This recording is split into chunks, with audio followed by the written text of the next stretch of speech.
Alright, so I'm making this video because I'm honestly getting quite frustrated at the amount of shoddy work that's being sold to people. So this console came in for repair, and he said he had it for a bit and then it stopped working. And as you can see, there's a pretty clear reason why. And just to be clear, I don't sell consoles anymore. I'm just making this video because I'm tired of seeing people getting completely shafted. So this comes from this infamous seller that covers all his solder joints with hot glue as if he doesn't trust them, which is quite silly considering a properly done solder joint is both electrically and mechanically sound. So covering your joint like that is just silly. So, as you can see, what happened here is if we zoom in on that PLL point, I'll see if I can capture this on the camera. It's kind of hard to see under all that hot glue. You can see there's still a bunch of copper there that was never coated with solder. So what that tells me is that the solder joint was never correct to begin with.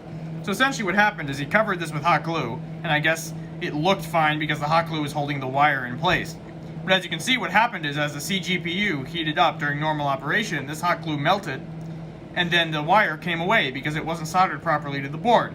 And then as the system cooled, you can see the hot glue, it hardened again. And look at this, the wire is being held away from the motherboard.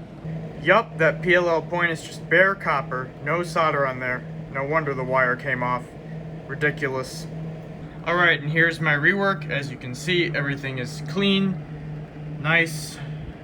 Every solder joint is shiny, round, efficient. We got our resistor sitting down there. So let's go ahead and get the clamp back on and we'll see if this fixes the unit. Alright, let's test it out. And there we go. Instant boot. We're back up and running.